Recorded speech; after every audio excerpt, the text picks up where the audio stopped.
बार फिर कहा है कि वो युद्ध के लिए तैयार है।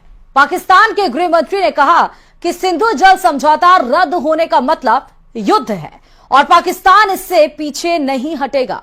रावलपिंडी हेडक्वार्टर में भी भारत को लेकर लगातार मीटिंग चल रही है। जब से जनरल मुनीर को पता चला कि भारतीय सेना 3 मोर्चों पर युद्ध के लिए तैयार है, उनके कोर कमांडरों में हड़कंप मचा हुआ है। देखिए रिपोर्ट।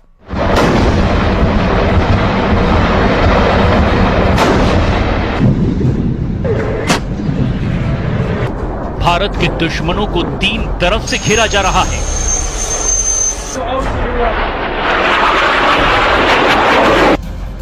पाकिस्तानी सेना को पता है कि उसे बहुत बड़ा सरप्राइज मिलने वाला है।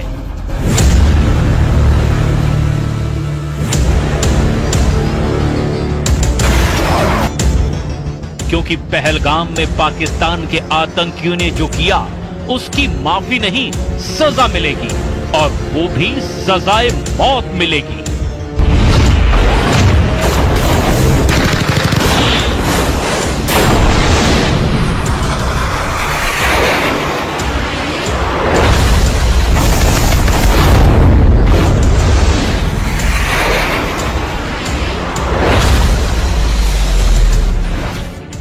कुपवाड़ा के पास एलओसी पर पाकिस्तान ने गोलीबारी की और इसका उसे जवाब भी दिया जा चुका है।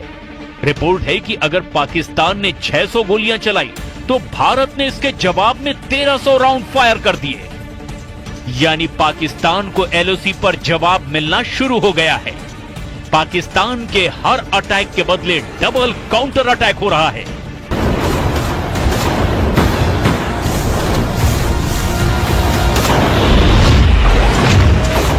जमीन पर हो रहे एक्शन के बाद अब आसमान और समंदर में भारत के तेवर देख लीजिए, क्योंकि पहलगाम में हुए आतंकी हमले ने श्रीनगर और पठानकोट से लेकर अरब सागर तक बड़ा जाल बिछाना शुरू कर दिया है।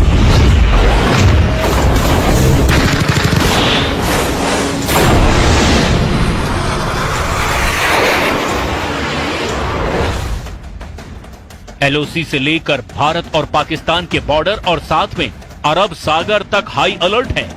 भारत के सबसे खतरनाक हथियार एक्टिव कर दिए गए हैं। एलओसी पर भारत की फौज अलर्ट है। पंजाब और राजस्थान सेक्टर में बीएसएफ की कड़ी निगरानी है और S-400 जैसे तमाम एयर डिफेंस सिस्टम भी अब 24 घंटे एक्टिव कर दिए गए हैं। भारत की टैंक रेजिमेंट भी अखनूर से लेकर गुजरात तक वॉर मोड में आ चुकी है। इस वक्त एयरफोर्स में 2 जहाज बहुत एक्टिव हैं और वो हैं सुखोई 30 MKI और राफाल, जो भारत के फ्रंटलाइन फाइटर माने जाते हैं। इन सब के बीच बड़ी खबर यह है कि पाकिस्तान का पहलगाम वाला एजेंडा फेल हो चुका है। नौसेना ने अपनी फायर पावर दिखाकर बता दिया है कि जो पाकिस्तान चाहता है वो कभी नहीं होगा। कि पहलगाम में आतंकी हमला भारत को बांटने की साजिश थी, जो पूरी तरह से नाकाम हो चुकी है। आतंकियों ने देश को बांटने की जो कोशिश की वो 48 घंटे के अंदर ही फेल हो गई।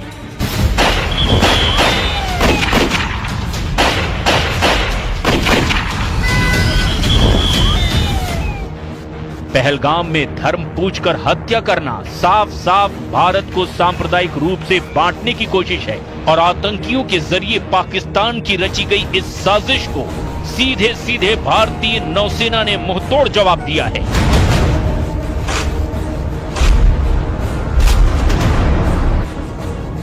नौसेना की ओर से सोशल मीडिया पर तस्वीरें जारी करके बताया गया कि एकता में शक्ति है। एकता में शक्ति यानी भारत को धर्म के नाम पर बांटने वालों को ऐसा जवाब मिलेगा जिसमें उन्हें तबाह करने का सिग्नल भी है। इस तस्वीर में 5 डिस्ट्रॉयर हैं, 3 हैं विशाखापट्टनम क्लास और 2 हैं कोलकाता क्लास। ये दोनों तरह के डिस्ट्रॉयर भारतीय नौसेना के सबसे खतरनाक जंगी जहाज माने जाते हैं। नौसेना ने साफ बताया कि उसके वॉरशिप मिलकर दुश्मन से लड़ने के लिए तैयार हैं। दुश्मन के खिलाफ अब एक होने की जरूरत है, यानी मैसेज साफ है, बांटने वालों को अब बख्शा नहीं जाएगा। एक ही सफ में नौसेना के 5 जंगी जहाज। और इस फोटो के जरिए नौसेना ने अपनी रेंज और फायर पावर की एक छोटी सी झलक भी दिखाई है। पाकिस्तान के खिलाफ नौसेना की क्या तैयारी है, इसे और डिकोड करते हैं। सबसे बाईं ओर है आईएनएस इम्फाल, उसके दाईं ओर की तरफ आईएनएस मोरमुगाओ और उसके बाद लीड शिप आईएनएस विशाखापट्टनम। शुरुआत की ये तीनों जहाज आईएनएस विशाखापट्टनम क्लास के डिस्ट्रॉयर हैं। आईएनएस विशाखापट्टनम के दाईं तरफ है कोलकाता क्लास के आईएनएस चेन्नई और आईएनएस कोच्चि। इन्हीं में से एक यानी विशाखापट्टनम क्लास के जहाज आईएनएस सूरत की फायर पावर का भारत ट्रेलर दिखा चुका है। पहलगाम में हुए आतंकी हमले के 48 घंटे के अंदर ही भारत ने सिग्नल दे दिया था कि वो पाकिस्तान के साथ क्या कर सकता है। पहलगाम से 2000 किलोमीटर दूर भारत ने पाकिस्तान के दिलो दिमाग पर पहला वार तब किया जब MRSAM दागी गई। आईएनएस सूरत से भारत ने MRSAM यानी medium range surface to air missile launch करके बता दिया कि बदला लेने वाला इरादा कितना मजबूत है। 70 किलोमीटर तक आसमानी टारगेट को धमाके के साथ खत्म करने वाली इस मिसाइल ने अरब सागर में बड़ा सिग्नल दिया है। इजराइल के साथ मिलकर बनाई गई इस मिसाइल को आईएनएस सूरत से आजमाया गया, यानी विशाखापट्टनम क्लास का वो डिस्ट्रॉयर जिसके मुकाबले का कोई वॉरशिप पाकिस्तान के पास नहीं है। और पहलगाम में हुए बर्बर आतंकी हमले के बाद देश भर में आक्रोश का माहौल है। भारत के कड़े रुख को देखते हुए पाकिस्तान के हौसले पस्त हैं। पाकिस्तान भारत को युद्ध की धमकी दे रहा है, लेकिन वो ये भूल जाता है कि उसने कई बार भारत के हाथों मुंह की खाई। जोधपुर में प्रदर्शित यह टैंक पाकिस्तान की बुजदिली की जिंदा निशानी है।